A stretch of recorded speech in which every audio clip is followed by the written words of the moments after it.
Ici, on a 3%. Est-ce que ça atteint 80%? Non. Ici, on a 0. On a 0. On a 0. 0. 0.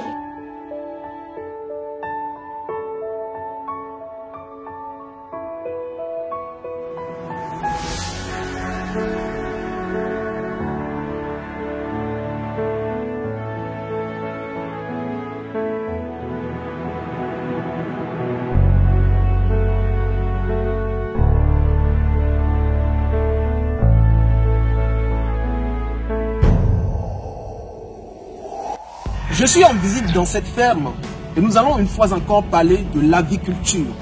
Globalement, sur cette chaîne, on parle de l'agriculture et dans cette vidéo, on serait vraiment dans la pratique. Très souvent, on parle des mortalités qui sont très élevées. 50% de mortalité, 80% de mortalité. Et justement, les gens justifient que c'est parce qu'il y a des mortalités qu'on n'est pas rentable. Mais l'information que vous devez savoir, vous serez rentable si réellement vous maîtrisez l'activité. Et très souvent, je le dis sur cette chaîne. De façon concrète, dans cette ferme, nous allons calculer les taux de mortalité.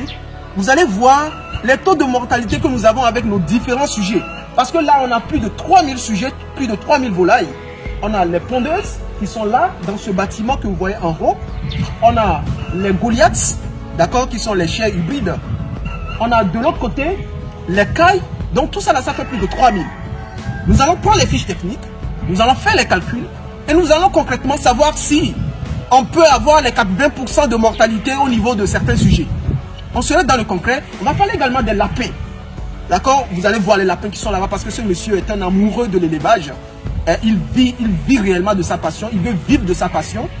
On va parler également des cages, des batteries que nous sommes en train de fabriquer. Vous allez voir un peu l'évolution parce que le but, c'est de trouver quelque chose qui va réellement répondre à nos réalités et commercialiser. Donc, je vais vous montrer l'évolution, ce qu'on a déjà fabriqué. Et à la fin, je vais vous donner quelques conseils pour réussir globalement en élevage. Là, tout ce que nous allons faire, on va tout d'abord rentrer. On va parler des lapins. Ensuite, on va aller au niveau des volailles.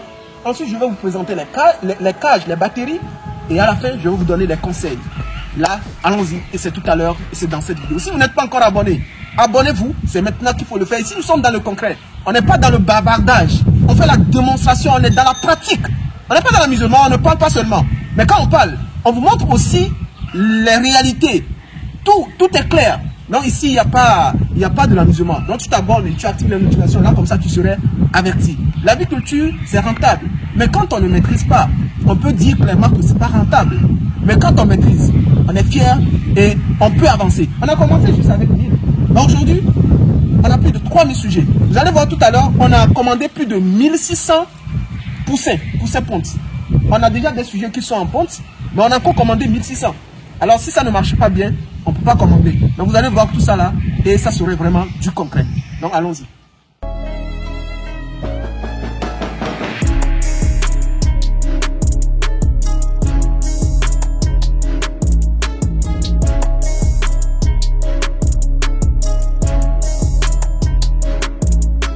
Là ici nous avons les lapins. Comme vous le voyez, regardez là, ils sont tellement beaux. Je pense que la cuniculture, qui est l'élevage des lapins, est l'élevage le moins coûteux. Lorsqu'on veut se lancer en élevage, en production animale, c'est l'élevage le moins coûteux. Et c'est rentable si réellement vous trouvez un bon marché. Parce que tout n'est qu'une question de marché aussi. Avant de commencer la production, il faut s'assurer qu'on a déjà vendu ce qu'on veut produire. C'est le plus important. Beaucoup de personnes se lancent et ce n'est qu'après, justement, qu'elles vont pour chercher leurs clients. Ça, c'est une erreur monumentale qu'il ne faut jamais faire. Donc, comme vous allez le voir, le monsieur est un amoureux de l'élevage. Et comme j'ai l'habitude de le dire, avant de se lancer en élevage, il faut aimer les animaux. Ça, c'est très important. C'est très important pour votre réussite. Donc, comme vous allez le voir, regardez. Donc, c'est ça ici. C'est tellement beau. Donc, ils ont leur aliment ici. Je vais essayer de leur donner. Ça, c'est l'aliment.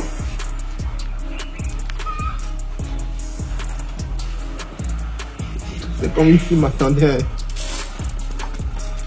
Oh là là. Oh là là. Voilà, si vous voulez les lapins pour la reproduction, on peut vous les vendre, hein. Il n'y a pas de problème. Ceux qui veulent pour la reproduction. Ici, ils ont commencé avec un effectif très restreint. Mais ici, actuellement, on a pas mal de sujets. Donc, vous voyez ici, ce sont les mangeoires. Ce sont les mangeoires ici. Ça, ce sont les abreuvoirs. D'accord? Les sujets, les lapins s'abreuvent ici et ils mangent là. Vous voyez? Ici, ce sont les adultes qui sont là-bas. Là, ils se reposent. Regardez-les. Donc ici, l'eau est finie. Bon, on va essayer de les mettre de l'eau également. Il faut aimer ce que vous faites, c'est très important. Si vous n'aimez pas ça, non, ça ne serait pas bien. Donc, on ne va pas s'attarder ici. On va monter rapidement. Donc, je vous conseille également la cuniculture. Hein, c'est très important. C'est très bien. Mais il faut réellement avoir des clients. C'est très important. D'accord? Il faut avoir des clients. Avant de commencer déjà, faites une prospection. Et avec les lapins, on utilise également leur urine comme fertilisant, comme de l'engrais, vous voyez. Donc vous pouvez également utiliser leur urine et c'est très bien. Donc voilà, maintenant on va monter au niveau des volailles et on va voir ce qui se passe là-bas. Regardez ici, ce sont les lapéraux. Ce sont les lapéraux. Regardez-les. Voilà. Donc on monte en haut. On va parler maintenant des volailles, on va parler de mortalité.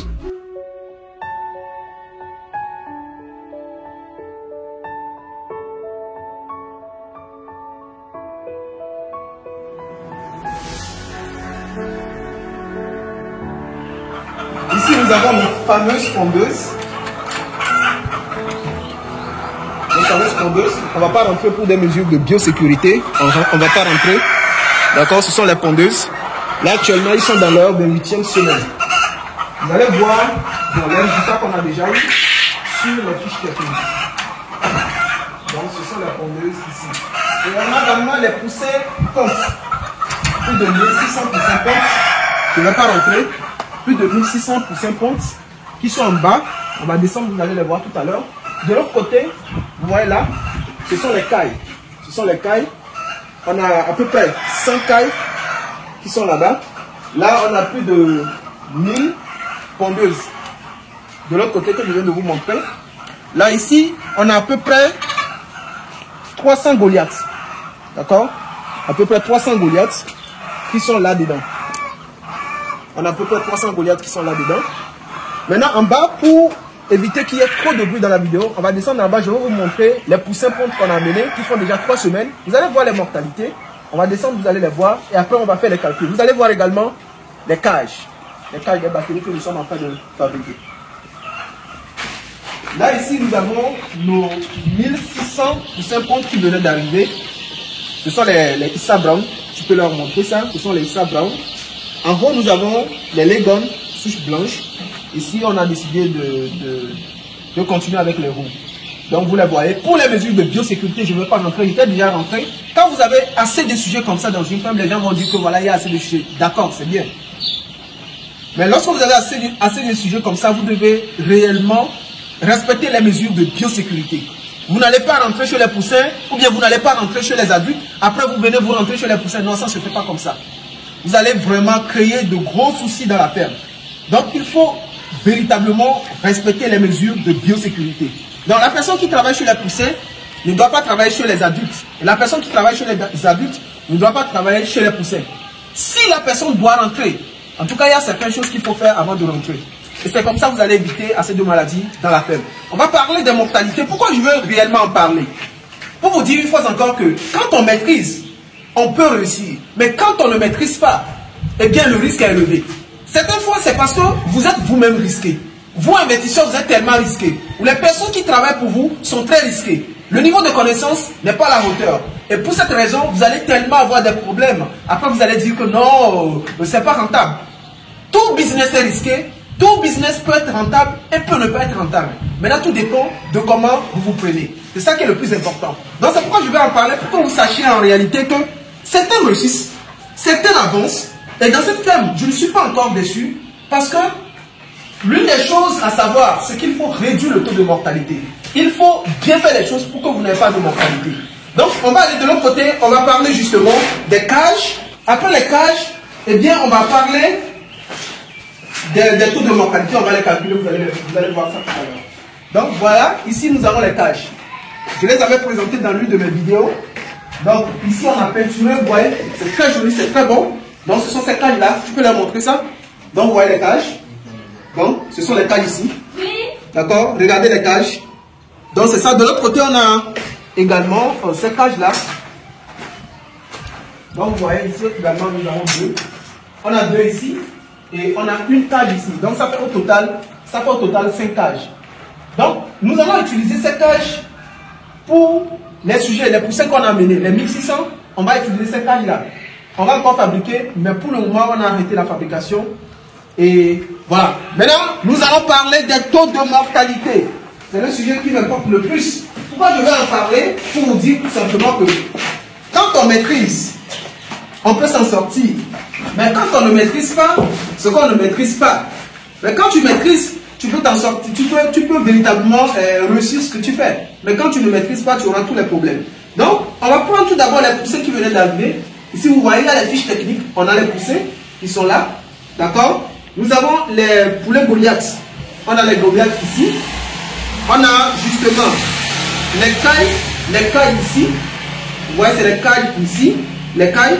Et ici, nous avons les poules pondeuses. Donc, il y a les fiches techniques. Tout est retraçable. Donc, ce que nous allons faire tout simplement, on prend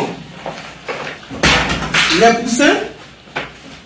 On va essayer de voir le taux de mortalité. Donc, viens les montrer. Donc, les poussins font 3 semaines. Ici, on n'a pas de mortalité, c'est mortalité, pas de mortalité. Les 4 premiers jours, il n'y a pas de mortalité.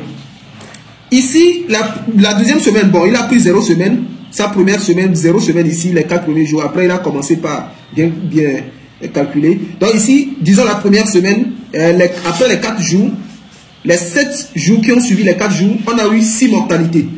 On va juste regarder les totales. On a 6 mortalités. Vous devez toujours avoir ces fiches techniques dans vos fermes. On a 6. Donc ça fait 6 plus. Ici, deuxième semaine, il y a eu 2 mortalités. Donc ça fait 1, ça fait 2. Donc ça fait 8. Et cette semaine, troisième semaine, ici ça fait une seule mortalité. C'était hier. Donc cette vidéo est en train d'être tournée le jeudi. Aujourd'hui jeudi, mercredi, regardez, mercredi, il y avait eu une seule mortalité. D'accord? Voilà. Donc au total, ça fait 9. Je pense 9, non? Donc ça fait 9 mortalités. Donc pour calculer le taux de mortalité, on va juste voir l'effectif du début. L'effectif du début, ça fait au total 1609. Donc ça fait 1609. Donc pour calculer le taux de mortalité, on va faire tout simplement le nombre de mortalités divisé par l'effectif total fois 100. Donc ça fait combien? Ça fait 9 divisé par 1609. 9 divisé par 1609. Vous allez nous suivre, hein? 9 divisé par 1609 fois 100. Donc c'est combien? Ça fait 0,5. Ça fait 0,5. Bon, disons ça fait 0,55. Ça fait 0,6. Donc ça fait 0,6% de taux de mortalité. On n'atteint même pas 1%. Ça fait 3 semaines. Or, c'est lors du démarrage qu'on a pleinement de mortalité. Mais quand tu démarres bien, quand tu commences bien, eh bien ça évolue correctement.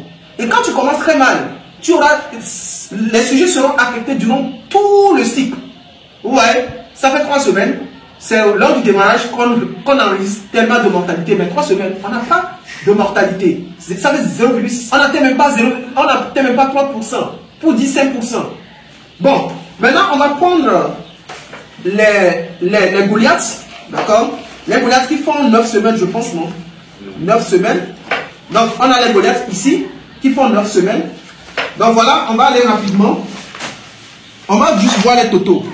Donc ici, première semaine, 3. Total, ça fait 3. 3 plus 1, 4. 5. 5. Ici, on a 0. Ça fait 7. Il y a 2 ici, ça fait 7. Ça fait 9. Ici, on a 2 également. Ici, on a 0. Ici, on a 0. Donc, ça fait au total 9. 9 également. Donc, ça fait 9 divisé par... C'était 100, on a mené, non? 300. Ah, ça fait 298. Voilà. Ça fait 298. Donc, ça fait 9 divisé par 298. 300. 9 divisé par 298. Ça fait combien? Ça fait 3%. Voilà. Actuellement, on a 3%. 3% de taux de mortalité qui tient le temps portable. Donc, en fait, là-bas, on avait un problème. Lorsque on avait commencé la production, il y a eu une petite maladie. C'est pourquoi aussi il faut connaître les maladies. C'est très important. Quand vous maîtrisez les maladies, les amis, vous pourrez vous en sortir. Parce que déjà, tu maîtrises la maladie. Quand ça a commencé, tu maîtrisais la maladie. Il m'a dit qu'il y avait cette maladie et on a traité ça rapidement. C'est pourquoi lorsque quelqu'un prend la formation sur moi, je mets beaucoup l'accent sur la maladie. Parce que quand tu maîtrises la maladie, tu sais que c'est telle maladie, tu fais le traitement qui convient. Mais quand tu ne maîtrises pas la maladie et que tu fais un autre traitement, eh bien la maladie va toujours persister. La maladie perdue dans le temps. Et aussi longtemps que perdue la maladie, eh bien tu vas avoir des problèmes. Vous voyez, ici on a 3%. Est-ce que ça atteint 80%? Non. Donc voilà, on va prendre les cailles. Pour les cailles, on va voir, bon, on a amené 100, c'était 100, non? 100, ici, on a 0. On a 0. On a 0. 0. 0. 0. 0. 0. 1. 2. Donc, 1 plus 2, ça fait 3. On a ici, mercredi, hier, il y avait 1. Donc, ça fait 4. Donc, ça fait, plus ça fait lundi 1, mercredi 1. Donc, ça fait au total 5. Donc, 5 divisé par 100. 5 divisé par 100 fois 100. Bon, ça fait 5%. N'est-ce pas? Ça fait 5%. Donc, on a 5% là-bas. Est-ce que ça atteint toujours les 80%? Non. Donc, pour dire tout simplement que quoi? Vous serez rentable si à la base, de façon techniquement parlant, si vous maîtrisez le travail, si vous savez démarrer, si vous maîtrisez les maladies, si vous nourrissez bien les sujets. C'est ça le secret. Donc, je disais que j'allais vous donner quelques conseils. Le premier conseil, c'est de maîtriser votre activité. Et de le maîtriser en profondeur, de la maîtriser en profondeur. Vous devez maîtriser concrètement l'activité. Là, en ce moment, vous êtes protégé. Ça, c'est le premier conseil. Donc, avant de vous lancer, diminuez le niveau de risque en formant tout votre personnel, en vous formant pour que... Je parle de ça parce que c'est très important. On peut prendre 2 éleveurs. Un éleveur aura 20% de mortalité, comme on le dit. Mais l'autre aura 10% de mortalité, ou 5% de mortalité, ou 3% de mortalité. La différence, c'est que la personne qui a 3% de mortalité maîtrise son activité. C'est ça le secret. Ça, c'est la première chose à maîtriser lorsqu'on veut aussi être rentable. Sur le plan technique, dans la ferme, lorsqu'on veut être rentable, sur le plan technique, il faut maîtriser ce qu'on fait. La deuxième chose, lorsqu'on est bien assis, parce que lorsqu'on se lance, il faut s'assurer qu'on soit bien assis. Lorsqu'on est bien assis, maintenant, il faut chercher à réduire. J'en avais déjà parlé, mais ici, je veux parler de l'alimentation. Il faut réduire les coûts d'alimentation. Parce que l'aliment représente plus de 80% des dépenses dans une ferme. Donc, il faut réduire les coûts liés à l'aliment. Et en ce moment, il faut chercher des stratégies. Les gens pensent que l'aliment, c'est quelqu'un va produire son soja et puis tu vas aller prendre ça comme ça, ou quelqu'un va produire son maïs et puis tu vas aller prendre ça gratuitement à un prix très réduit. Non.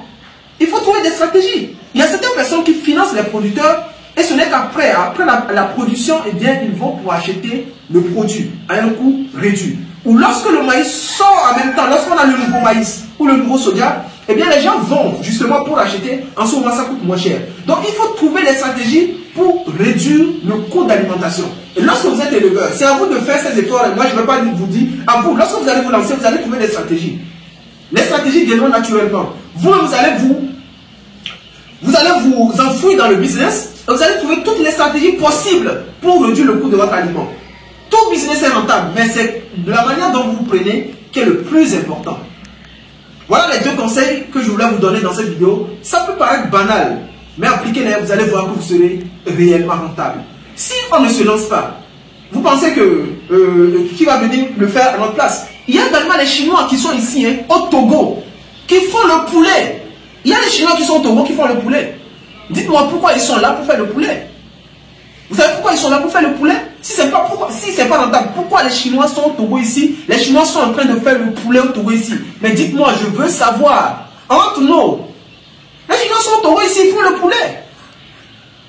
Il faut le poulet. Donc voilà l'information que je voulais rapidement vous véhiculer dans cette vidéo. Alors, dites-moi ce que vous en pensez dans les commentaires, mais surtout appliquez tout ce que je vous dis dans mes vidéos. Parce que c'est du concret, c'est réellement du concret, ce sont les informations que je recueille sur le terrain. Alors, merci de m'avoir encore écouté. Je vais vous présenter notre aventure. Après les cages, lorsqu'on va mettre ce sujet-là, c'est poussé là-dedans. D'accord, dans ces cages-là, je vais vous montrer tout, comment tout évolue, pour que vous aussi vous passez à l'action. Mais il n'y a pas que l'aviculture. Il y a encore d'autres business dans lesquels vous pouvez vous lancer. Mais lorsqu'on parle de l'aviculture, c'est pour relever aussi un défi. Le défi de réduire les importations. Et d'ici là, c'était Lucien, votre ami, votre frère. Et je vous dis à très bientôt dans une prochaine vidéo. Laissez-moi un commentaire. Et si tu n'es pas encore abonné, nous aussi on a envie de grossir notre communauté. On ne restera pas toujours petit. Alors tu partages la vidéo et on se dit à très bientôt dans une prochaine vidéo. Ciao.